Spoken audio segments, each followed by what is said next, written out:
are the main drivers of this mass extinction that they're talking about? And can you simplify for us what sort of chain effects occur when a certain creature goes extinct?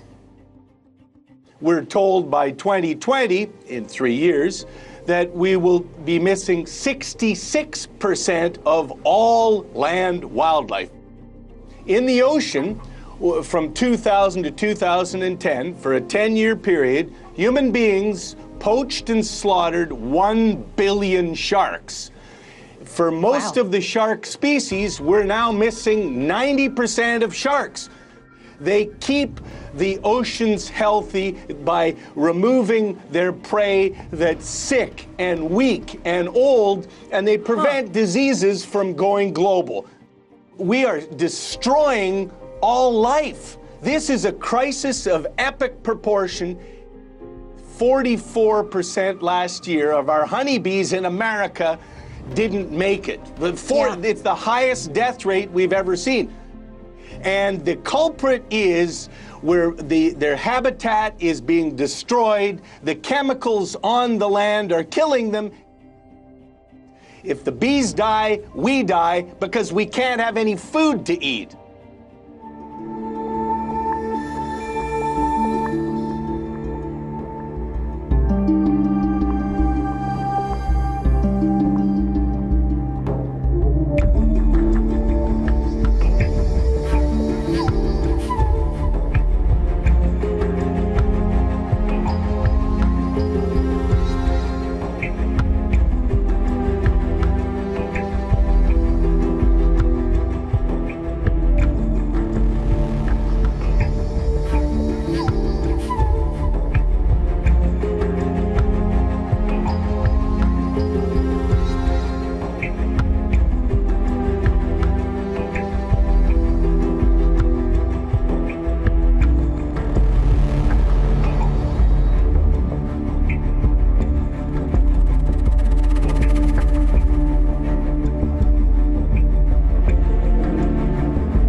Bees are actually gentle and beneficial, and we need to be nice to the bees because the bees are in trouble. There are a lot of people have heard in the news about colony collapse disorder, CCD, and this showed up in the mid-2000s where commercial beekeepers, several of them in the same year, discovered that their hives were perfectly healthy one day, and they came back for the next inspection a week later, and there weren't dead bees, there were no bees. That's what colony collapse disorder is, and disorder just means we don't really know what it is. And when they did tests inside those hives, they couldn't test any dead bees because there were no dead bees, but they found a multitude of diseases in those hives, more than we even knew existed.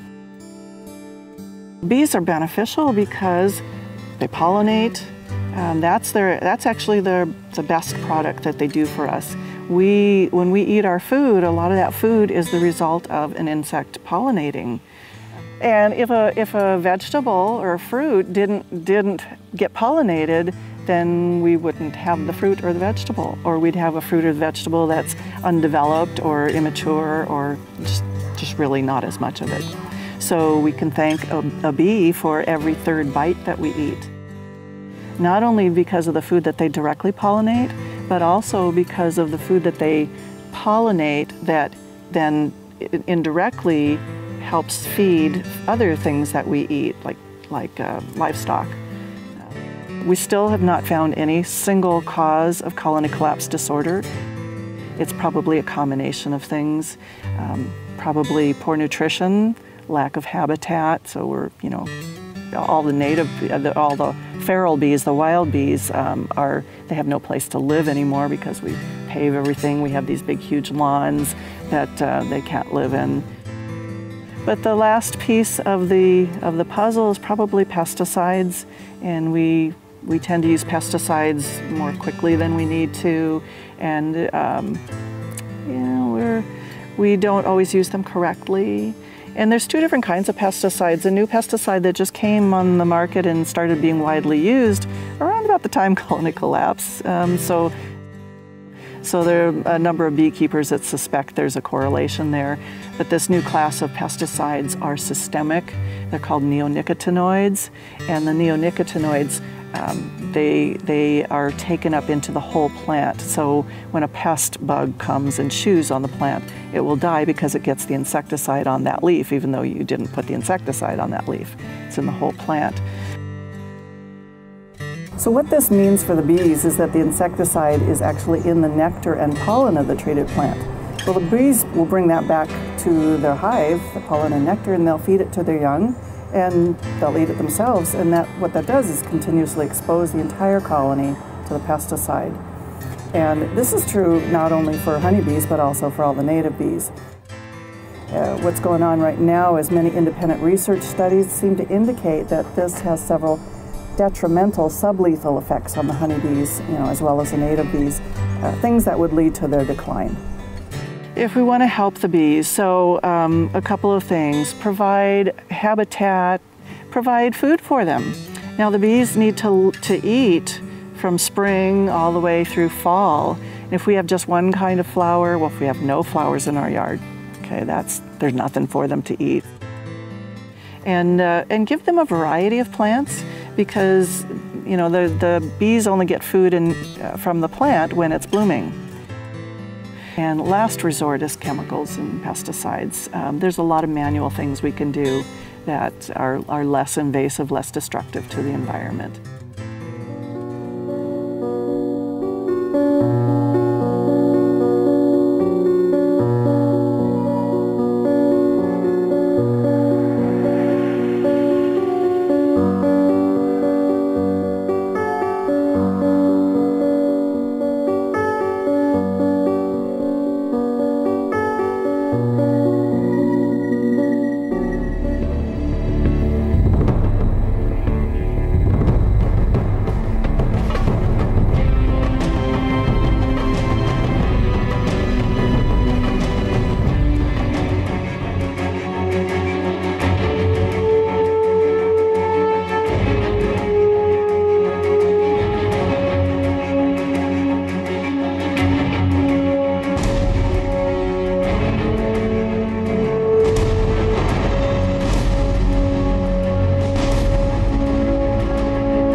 I think there's no question whatever that our government will stand by Gibraltar.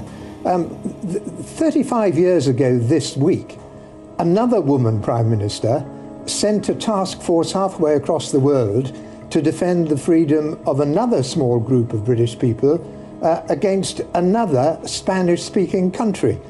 And I'm absolutely certain that our current Prime Minister will show the same resolve in standing by the people of Gibraltar.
I spent about 30 years looking into top political assassinations and false flag attacks, which I would call state-sponsored terrorism. A false flag is where it is the people that are there to defend us that is actually the ones doing these crimes to us, creating an outer enemy to scare us so that we will go into emotional, oh my God, I need to be saved, I need protection, and then accept their solution, which every single time is the same. More and more military police, more and more surveillance, more and more you having to give up your freedom, your liberties, all of that. And over the years, what I've come to see, in my humble opinion, is that we are looking at coordinated attacks in multiple countries, most of them, if not all, NATO countries or countries that have some kind of security agreement, like Canada, Australia, the US, with NATO, and so on. What keeps appearing in these operations that I keep bumping into is the CIA, Mossad, MI6 sometimes, and then whatever agency in that country, intelligence agency that is there. Very often, these agencies are totally connected at the top. To understand what's going on, you have to see it from a higher point of view, a higher level, where we are at the New World Order, where they see the world and the Western world as a chessboard, where the different countries are just like chess pieces.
Редкая из западных СМИ накануне удержалась от соблазна обвинить сирийские войска, заодно и ВКС России, в трагедии в провинции Идлиб, где множество людей погибли, отравившись нервно-паралитическим газом. Характерная деталь – первыми на месте оказались печально известные белые каски, которые позировать перед камерами умеют куда лучше, чем спасать людей. Видимо, именно поговорив с ними, агентство Reuters поспешило обвинить в чудовищном зверстве Москву. Позже выяснилось, во-первых, российская авиация там в этот день не применялась, а во-вторых, боевое отравляющее вещество произвели сами боевики. Боевики, кстати, никогда не скрывали того факта, что они обладают навыками, техникой и достаточным количеством сырья для производства химического оружия.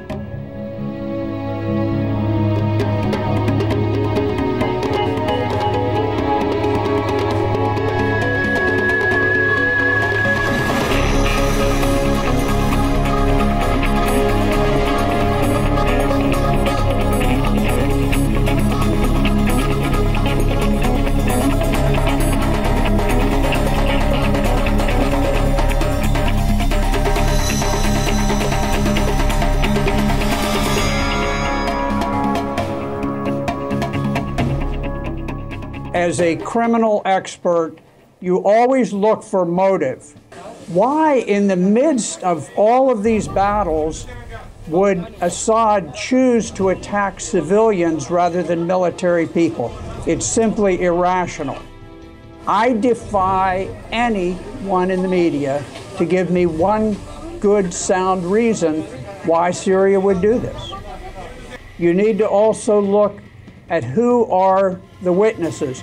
The witnesses in this case are all terrorists, and all of them know either they tricked the Trump administration into changing its position, or they are going to lose the war. They are masters at staging deceptive operations. They've done it before, and they will do it whenever it will benefit their cause.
Donald Trump has been taken hostage by the deep state.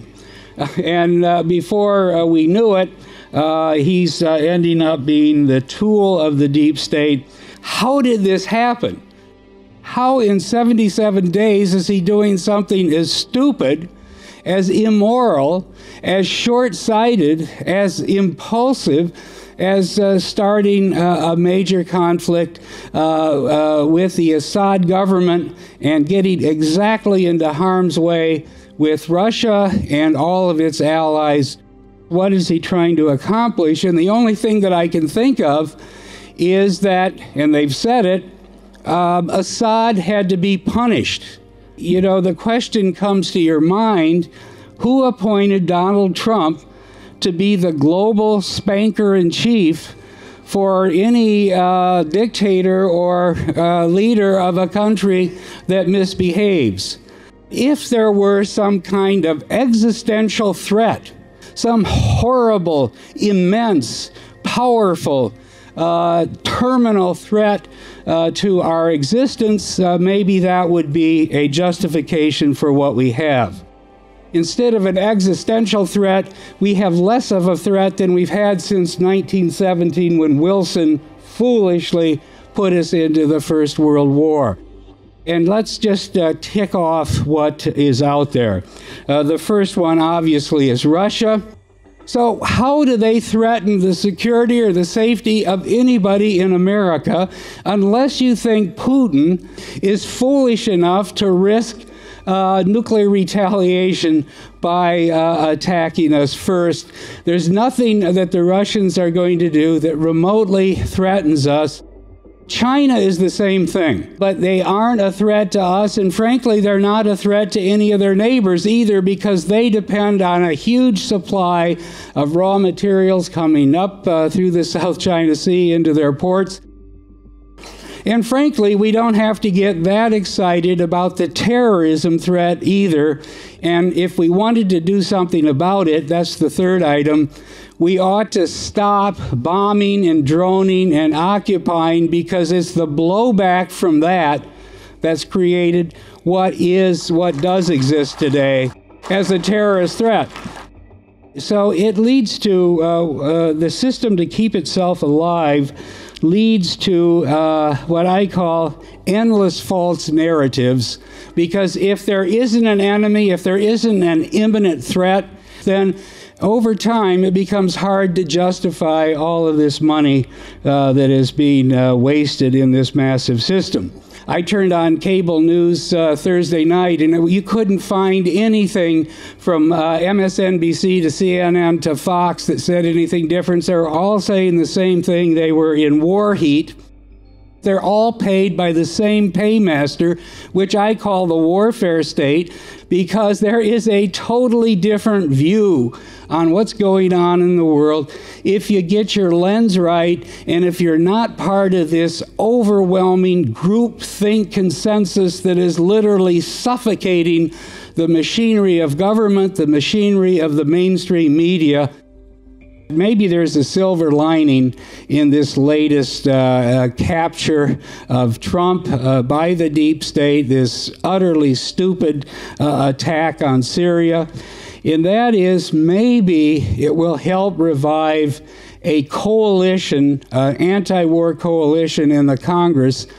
So at least there's some glimmerings of hope, but frankly, the warfare state is suffocating Washington.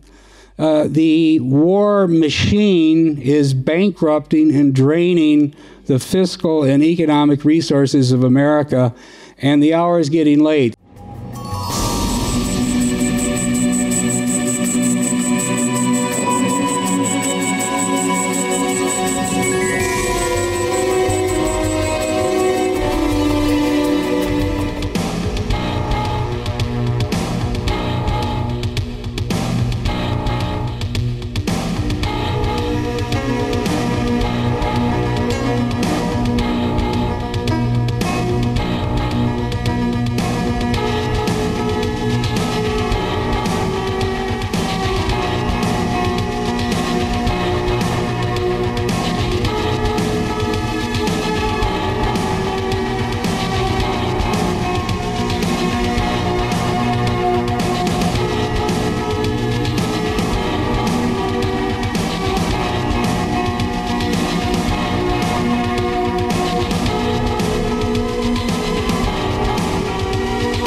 The U.S. media is definitely beating the drumbeat of war. The U.S. media likes to only focus on the so-called North Korean threat.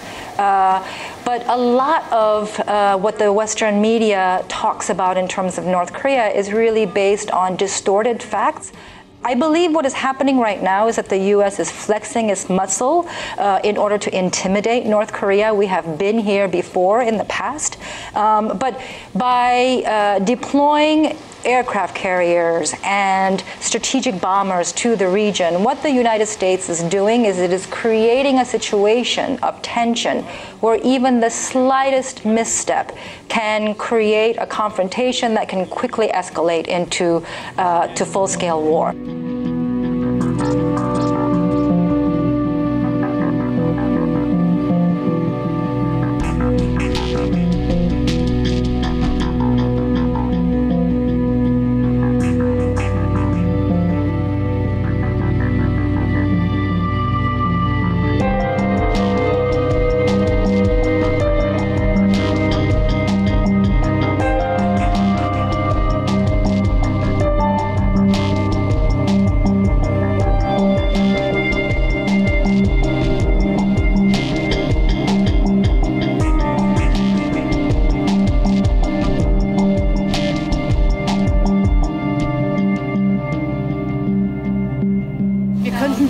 So schön und so friedlich miteinander leben. Glauben Sie mir, ich habe Enkel, ich habe Kinder. Ich möchte gerne, dass die Welt in Ruhe, dass wir Frieden haben, alle, egal welche Völker. Aber schade ist nur, dass so wenige Menschen sich darum kümmern. Es wird alles im Fernsehen geguckt, nur das, was wichtig ist, das wird nicht gesehen. Und das auch das, was wichtig ist, wird immer um diese Zeit im Fernsehen ausgestrahlt, wo die Menschen schlafen. Das arbeitende Volk noch, sage ich mal. Und das macht mich sehr, sehr traurig. kann Ihnen gar nicht sagen, wie schlimm es ist.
Figure out how to electronically stroke the ionosphere in just the right way, you could return a signal to the Earth that would affect the behavior of all of those in contact with that signal.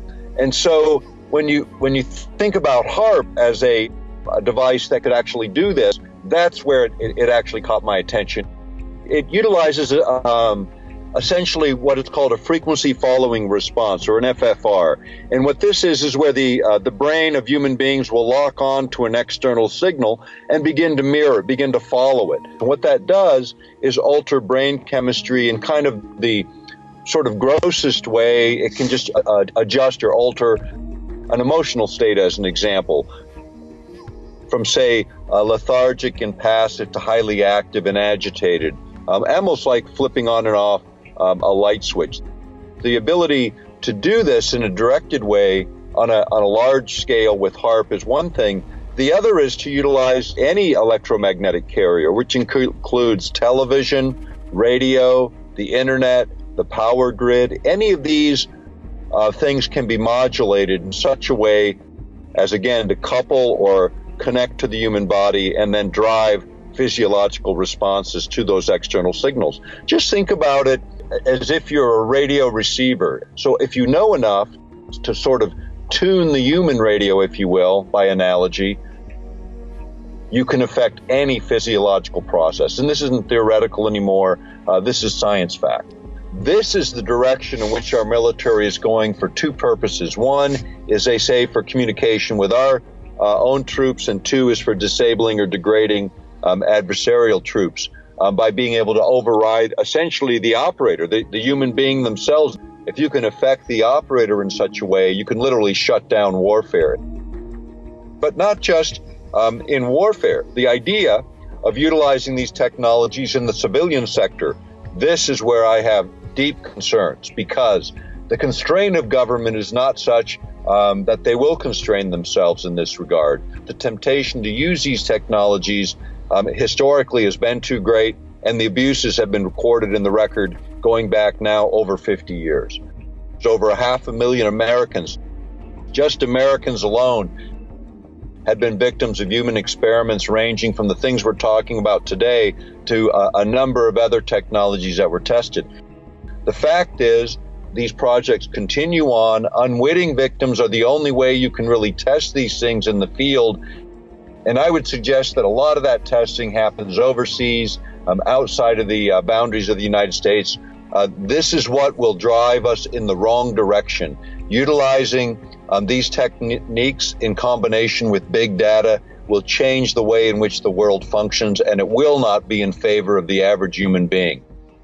The elites are worried because as we look at these very technologies designed to potentially enslave us, they are the very same underlying capacities that in fact can free us. The mind control experiments of the U.S. government yielded one very valuable piece of information. Each of us has within us a unique capability as created human beings, where the same potential that is synthesized by man in mind control technologies and the ability of human beings to do tremendous things with mental processes is being shown in biophysics labs around the world. We are more than we think, and the greatest threat to the elites is an awakened possibility free of fear. Because in fact, fear and worry inhibit your ability to reach the higher states of consciousness, the very thing we need in the planet today.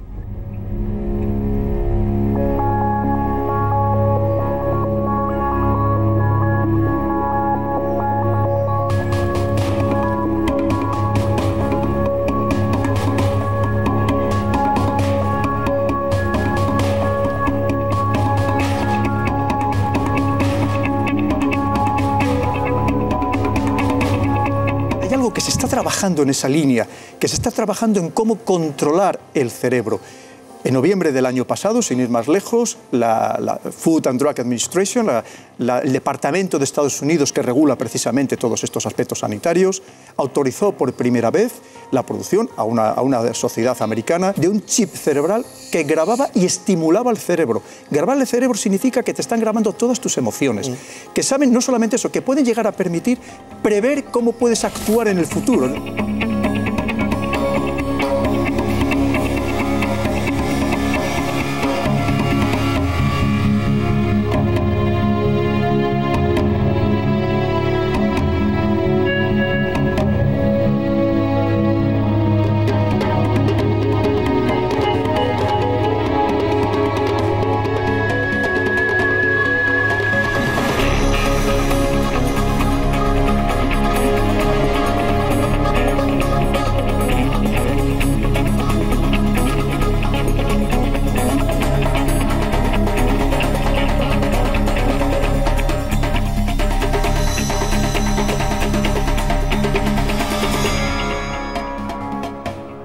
Everything in our reality is a frequency, everything.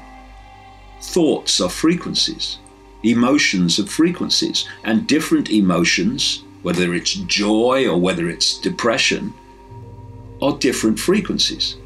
The human brain works in a certain frequency band and processes information in a certain frequency band.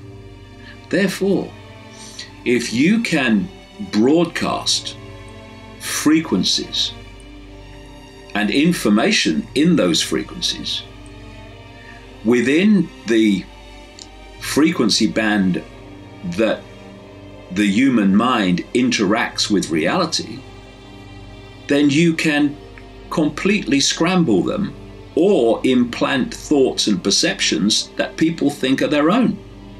A violent protest, that is a frequency. People getting mass agitated, in mass states of fear. These are all frequencies. And if you can broadcast frequencies in a community or in an area, you can create mass hysteria, you can create mass fear. This is a story about what happened in 1991 in the war against Iraq. It describes a US psychological operation tactic directed against Iraqi troops in Kuwait. The US PSYOPs team set up its own portable FM transmitter and transmitted a sophisticated electronic system to speak directly to the mind of the listener, to alter and entrain his brainwaves, to manipulate his brain's EEG patterns and artificially implant negative emotional states, feelings of fear, anxiety, despair, and hopelessness. And this subliminal system doesn't, it says, just tell a person to feel an emotion.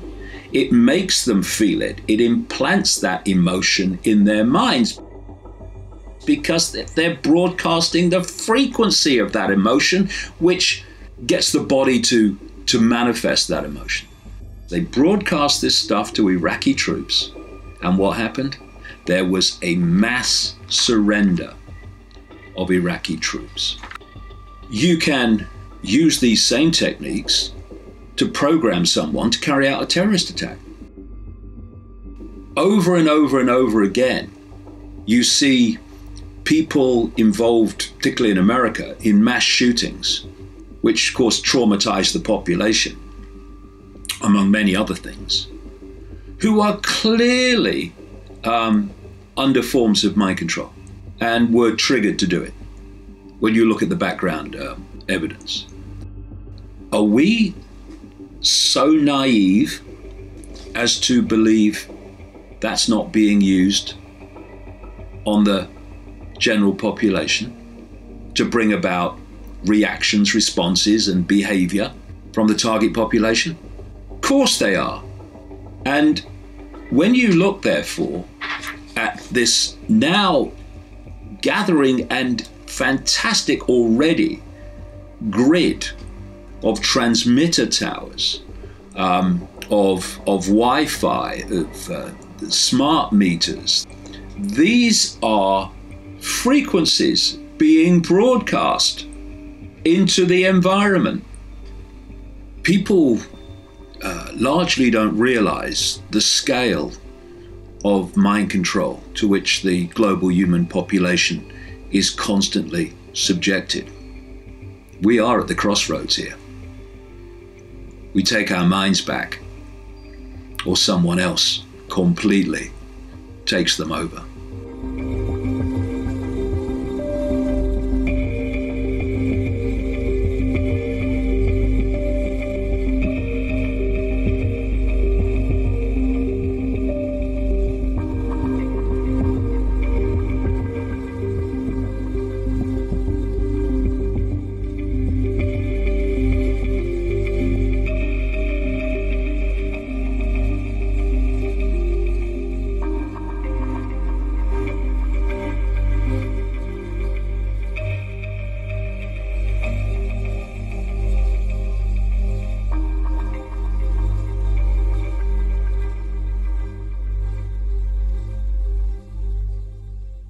Without conscious thought, there's no ability to reason, to question, to consciously comprehend, to critically analyze, to apply any knowledge, which is why mind control is used on the U.S. military, because it gives them superhuman capabilities.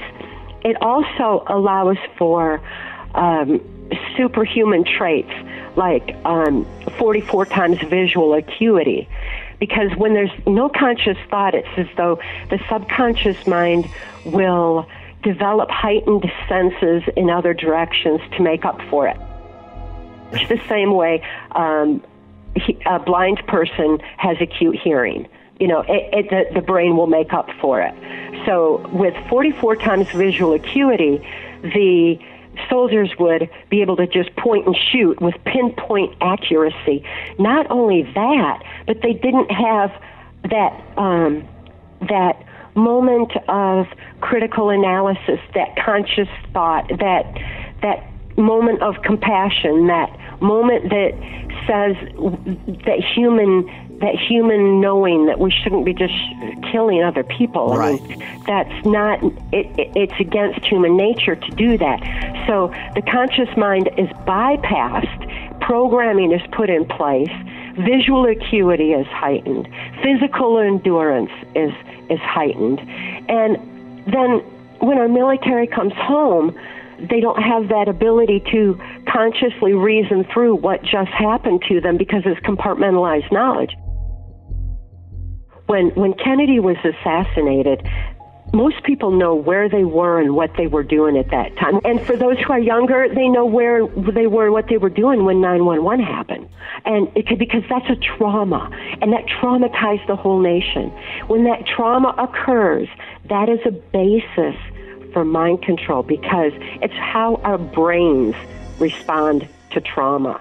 When trauma occurs, it's as though our conscious mind takes flight, or it goes on hold, and the subconscious mind is wide open to be easily led. And that subconscious manipulation is done through using NLP, neuro-linguistic programming. It's the language of the subconscious mind. It's used by all politicians. It's used by advertisers. It's used in global education. It's just a natural part of things. When we understand how our brains respond to trauma, when we understand what NLP is and how it works, then we can easily, peacefully reclaim control over our own minds and lives again.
Why would the government try to hide the reality of UFOs, as they have for decades? They understood we have off-world visitors coming here, using this high technology energy.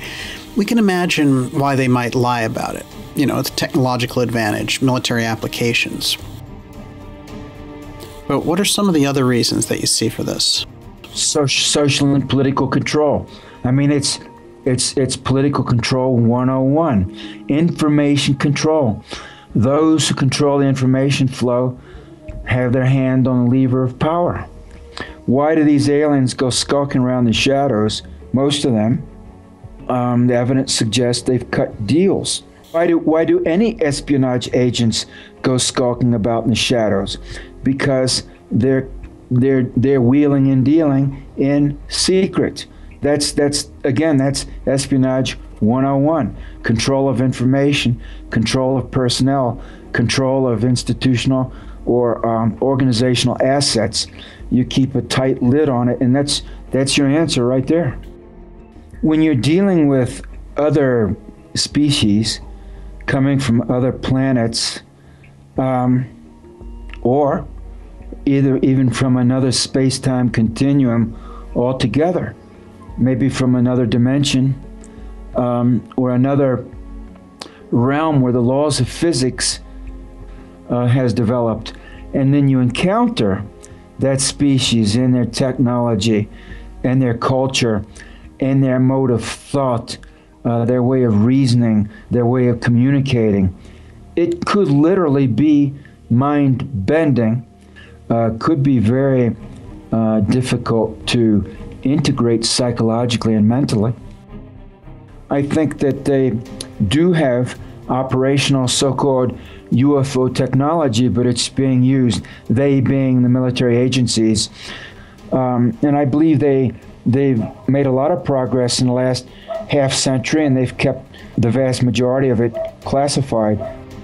When you start working with these technologies that bend time, if you will, and or bend space, if you will, the reality veils start to part.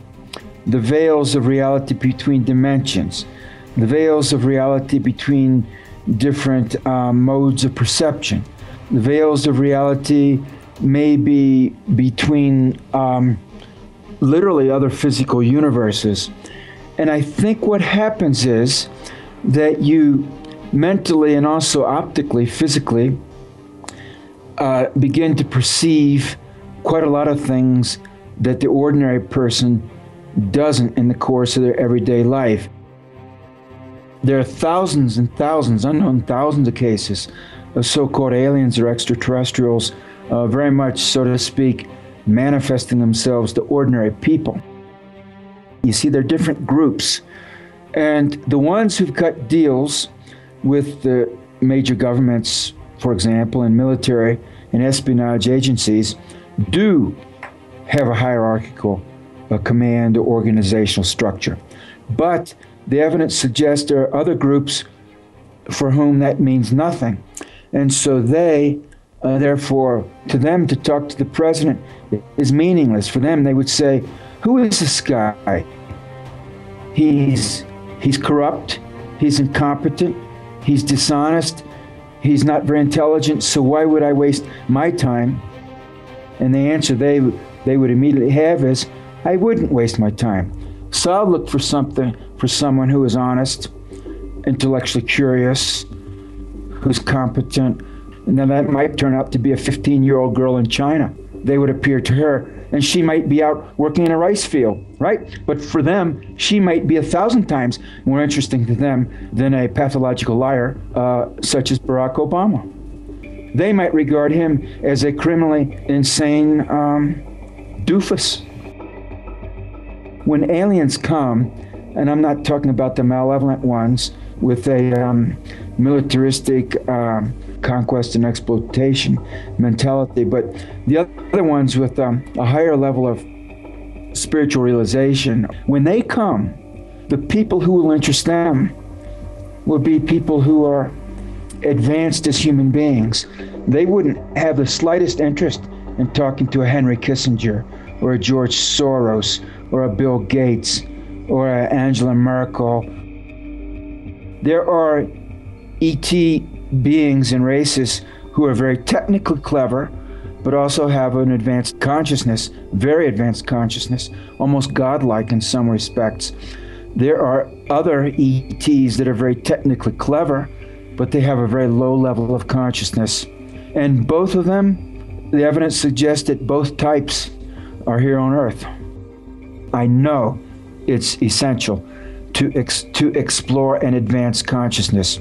That is the purpose of a human being, to be conscious, to explore consciousness.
should be true love. And if it is true love, it can bring a lot of happiness to you and to Mother Earth. And romantic love, if it is true love, it can also bring a lot of happiness. But if it is not true love, it will make you suffer and make the others suffer as well. True love needs 4 elements. First of all, Maitri, loving kindness, that is the capacity to offer happiness. If you cannot offer happiness, that's not true love. In romantic love, if you are not able to help the other person happy, that's not true love. So you should train yourself in order to be able to offer happiness to you and to him or to her. The second element of true love is compassion. Compassion is the kind of energy that can help remove suffering, that can help transform the suffering in you and in the other person. If you cannot transform and take care of the suffering in you and in another person, that is not true love. That is why karuna, the second element of true love, should be cultivated by you and by the other person.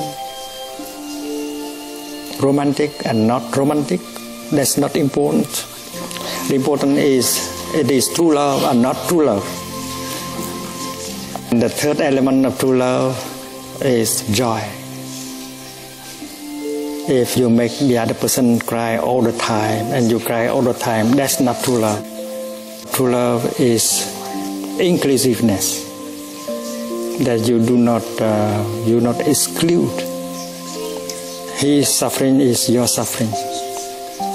His happiness is your happiness. There is no individual suffering and happiness anymore. In true love, there is the element of inclusiveness, non-discrimination. There is no separation. There is no frontier between you and the other person. In that spirit, you cannot say, that's your problem. No, your problem is my problem. My suffering is your suffering. And if romantic love has these 4 elements, it can bring a lot of happiness also. If you are successful, you will cultivate a lot of loving kindness and compassion. And very soon, your love will be all-embracing. The other person is no longer the only object of your love, because your love continues to grow and your love will embrace all of us, and happiness becomes limitless. If it is true love, and then it will continue to grow and include more and more and more, not only humans, but also animals, vegetables, and minerals. And that is great love, Maha Karuna, Maha Maitri.